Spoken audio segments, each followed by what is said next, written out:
LinkedIn presents.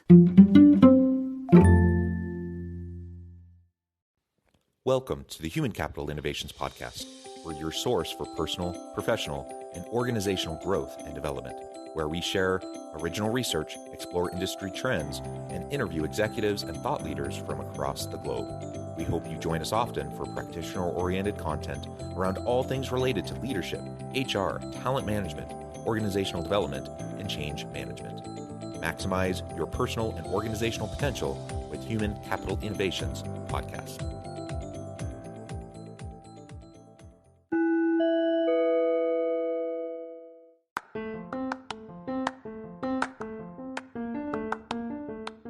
Do you enjoy the Human Capital Innovations Podcast?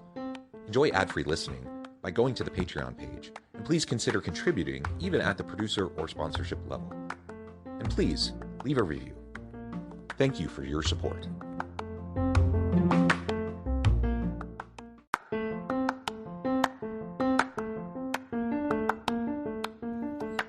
Welcome to the Human Capital Innovations Podcast. In this HCI Podcast episode, I talk with Rhea Ong Yiu about how organizations can strategically balance purpose and profit.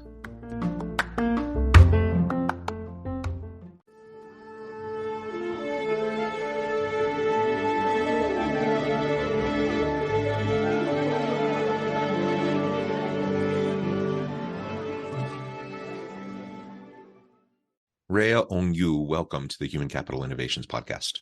Hi, John. It's a pleasure to be with you today. You're joining me from Switzerland. I'm south of Salt Lake City in Utah. And today we're going to be talking about how organizations can strategically balance purpose and profit. It's really interesting in the day and age of corporate social responsibility, of ESGs, of triple bottom line and stakeholder capitalism. There's really a push towards more purpose-driven organizations that are sustainable, that are paying attention to a more holistic experience of consumers and employees and all of that. Yet businesses are still in business to make money, to make profit. That's how it works within our capitalistic system.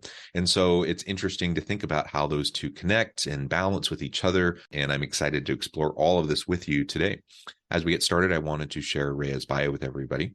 Rhea Ong Yiu is partner and management consultant at Live Sciences, an experienced consulting startup with the vision to catalyze the success of its customers.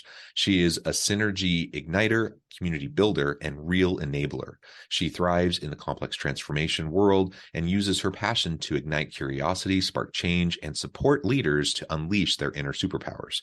She also co-created Teal Around the World, an initiative that brings together communities of like-minded future of work enthusiasts. I love all of that. Thank you so much again for joining me. Anything else you would like to highlight from your background or personal context before we dive on into the conversation? No, thank you for having me, John. And I really look forward to this conversation. Well, why don't we start out with the general framing?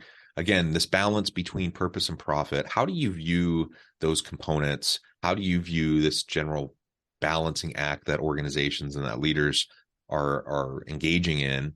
And then we can start to dig into some of the strategic approaches to how we can go about this. I think maybe I could put it in our context, right? Our company, Life Sciences, we are a purpose-led, and also, of course, we need profit in order to thrive in the business. I think there's a real need to strike a balance between what is your big, audacious goals and the big impact that you want to create in the world. And also, along the way, why not create profit so people within the organization can fully actualize their potential and thrive? Yeah. And the reality is, if we don't have sufficient revenues, if we don't have profit, we're not going to be around for very long unless you have a wealthy benefactor who's going to fund everything. You're really just not going to last, no matter how good the idea is, no matter how great of a product or service you're providing. You need that profit, and we've seen organizations that have tried to make it without some sort of a sustainable financial model for their organization, and it just doesn't work in the long run. There's only so long you're going to have seed funding and investors dumping money into an organization At some point, they're going to stop. It's going to dry up. And if you're not making revenues, if you're not efficient and productive, if you're not adding value to the market, then these organizations are going to cease to exist. And so all along, we have to think about the profit piece, and without it, we're going to struggle for sure. But again, there's really this push towards having a more purpose-driven organization, having work that's infused with meaning and purpose, and the type of work that people get excited about showing up to do.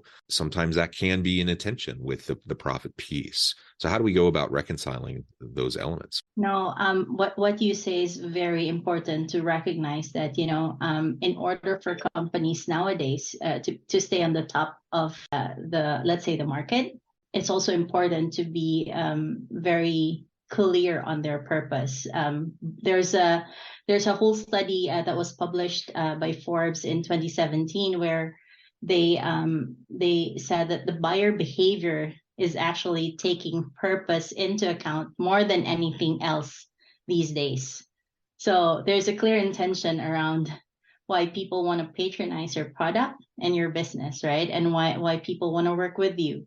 And I think this is something that we need to be cognizant about within the business model, that we need to realize that purpose actually amplifies the profit. And the brands that are standing up for something that is, let's say, very noble as an initiative, will also find itself being more successful in terms of having customer loyalty and preference. Yeah, for sure. So done right, the purpose-driven organization, purpose-driven work, purpose-driven products and services, all of this can lead and really should lead to higher profits. Everything that you just described will be outcomes of all of this. And yet we see the tension remain. Many organizations, many leaders feel like the focus on the purpose is a distraction, perhaps it just requires an investment that they're not willing to put the time, the money, the energy into. They'd rather focus on, the specific product offering or reducing costs in some way, not adding to costs through investing in purpose. And so, we continue to have this tension, and you have some forward-thinking organizational leaders that get it, and they invest in this, they go all in this, and you see many really great examples of positive outcomes. Yet, in my experience, many still don't quite get it, or they kind of conceptually understand it, but it just feels too risky to really go all in on. What would you say that organizations and leaders tend to be getting wrong about this relationship between purpose and profit, and how can we start to shift the way they're approaching it?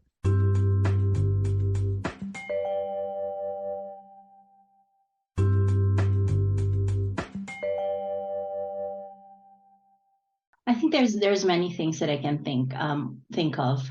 One is in a recent conversation that we've been having around purpose. There's also this: if you're working in a huge organization that has a very aspirational purpose, right? We want to be super innovative to create better futures for our customers. Let's say that's their purpose. And if you are far into the value chain within this whole organization, because it's too big, you probably don't have an interaction with the customers. You don't understand what is there.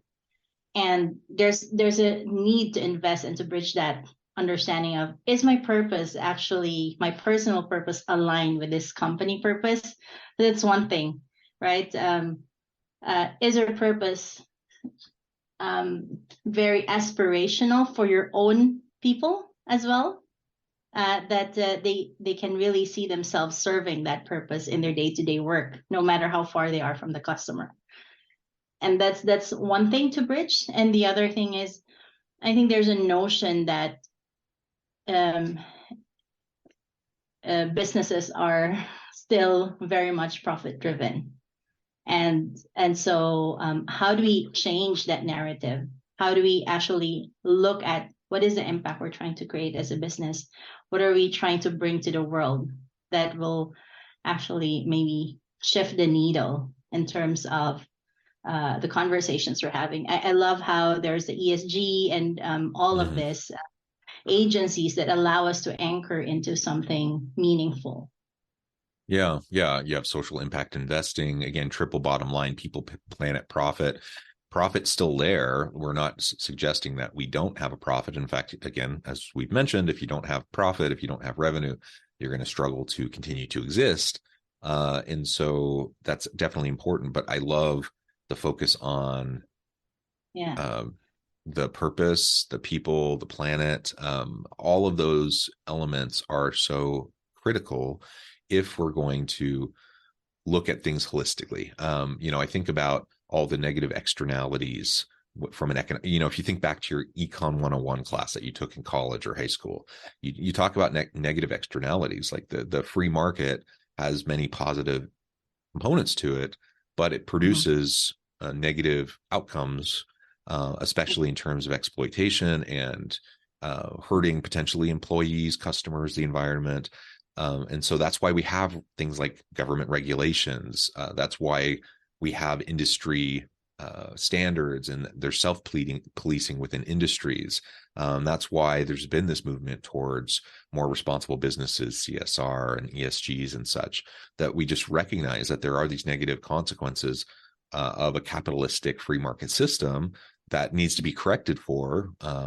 But you don't have to throw the baby out with the bathwater. You can still enjoy many of the positive aspects of the free market while also diminishing or mitigating those negative externalities. And purpose is one of the great ways to go about doing that, because people really get passionate about and get behind a people-centric, people-oriented organization that's focused not only on the good of the people within the organization, the employees, the workers, but also the customers.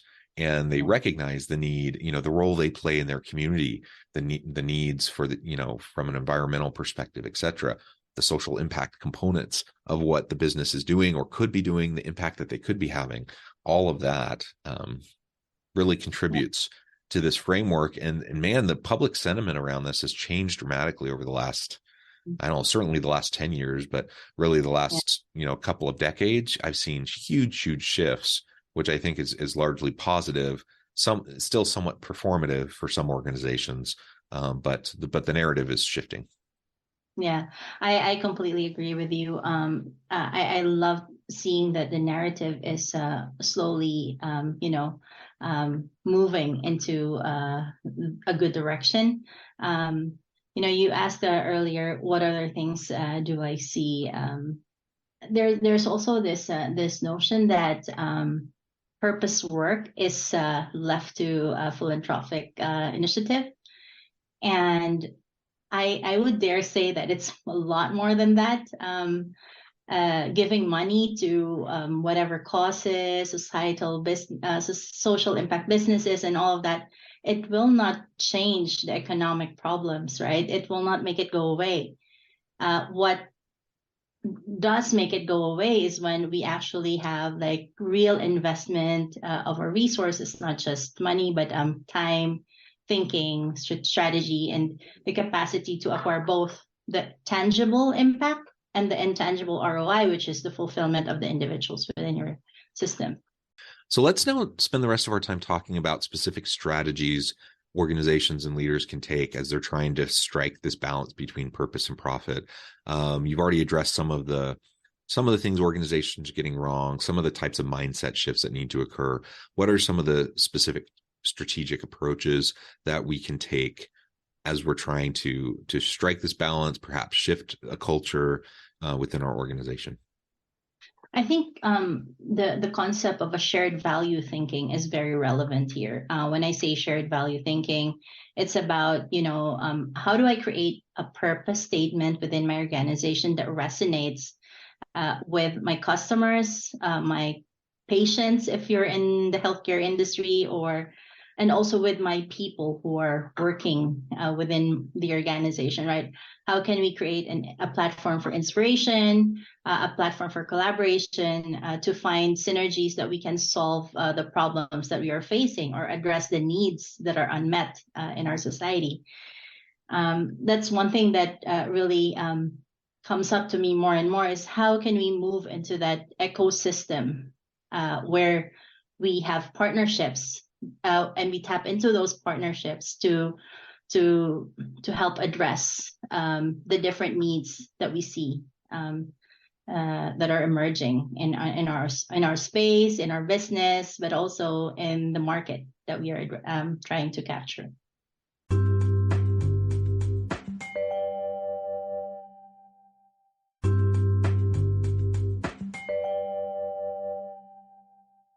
As we think about the internal mechanisms of an organization, I think of the policies, practices, procedures that are embedded within an organization that create the organizational system. So we can have great statements. We can have, hopefully, commitment from the top down to help infuse energy and have bottom-up support. Hopefully those elements are there. But so much of this, I think, really comes back to what types of systems, processes, procedures do we put in place that will help to embed and infuse these goals and this purpose throughout the organization, hold people accountable for these elements, so that it's not just something, that the CEO gets up in an all hands meeting and kind of gets everyone excited. They think about it for a month and then it kind of fades away. How do we embed this into our performance coaching and performance review process? How do we build this into ongoing OKRs and various metrics that are utilized within the organization? Any thoughts on some of those components? Yeah, definitely. I think one way to enable the impact of purpose is really, and also to, in return, have the profit, is to really unleash the people, the amazing people working in the organizations, right? The potential of these people by creating the right environment for them to be successful. So when I talk about this, it requires a shift from I think it was Simon Sinek who said, if you hire people who are experts in their field, why are we telling them what to do and how to do it, right? So I think about the concept of self-management, where we truly unleash people for what they are there for, to help them bring their contributions and make it known to the organization as well, and to acknowledge, appreciate, and recognize that.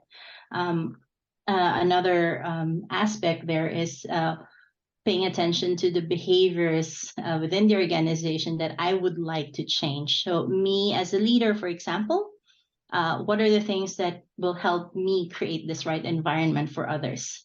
So a sense of safety, the sense of community as well is a big deal, because people want to feel safe to do certain things, right? And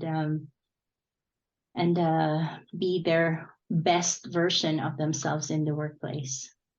If we can truly achieve that, then I think the inner workings of the organization will help to truly drive purpose and profit forward. Yeah, I think that's great.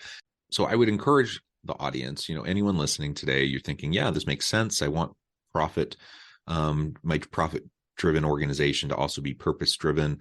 I want to infuse that kind of an environment, that culture into my teams. I want them, you recognize the value and how that's going to help you create better stuff, have more sustainable systems, how it's going to help you attract and retain great people, et cetera. All the many benefits that Rhea, that you've suggested and outlined.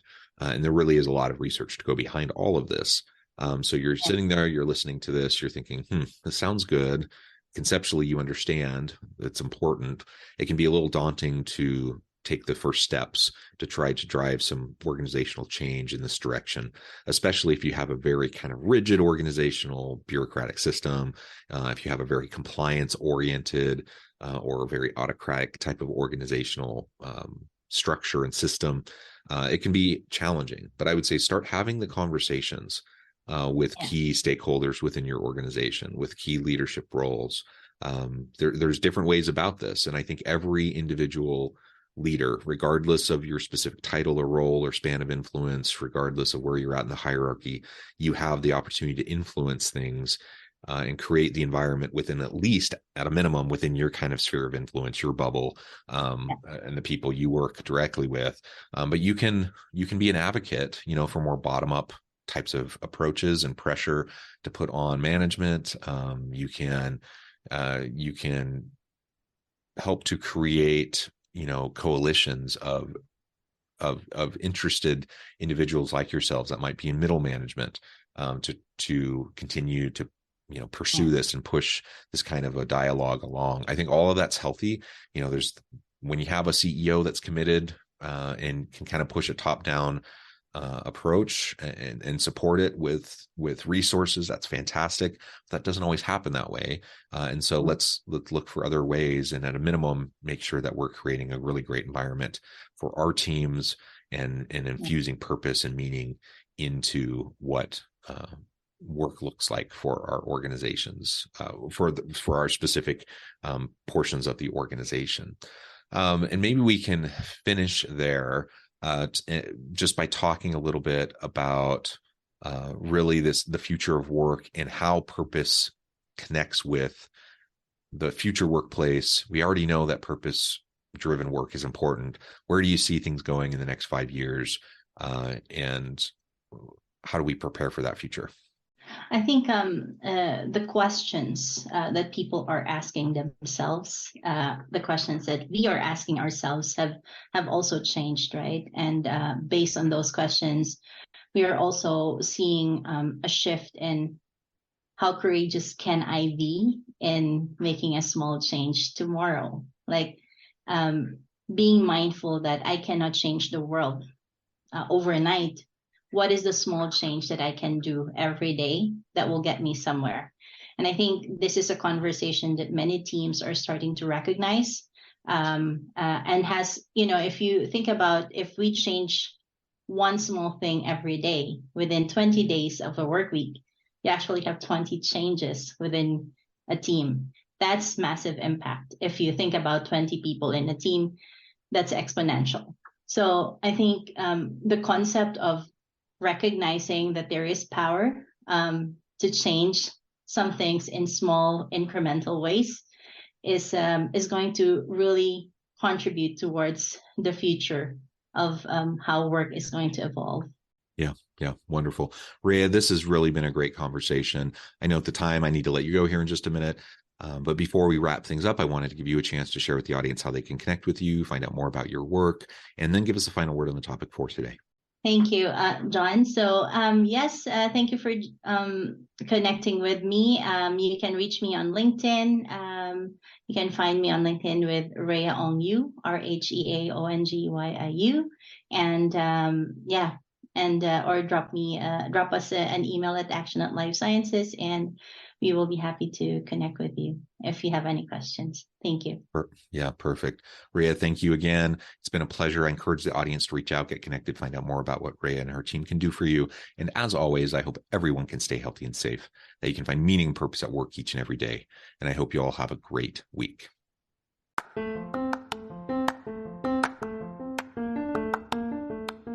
you enjoy the Human Capital Innovations podcast?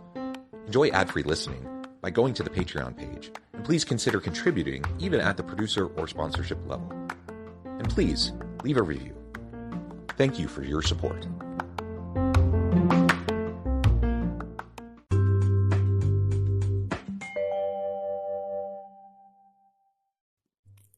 Thanks again for joining us for this episode of the Human Capital Innovations podcast. I hope you stay healthy and safe and that you have a great week.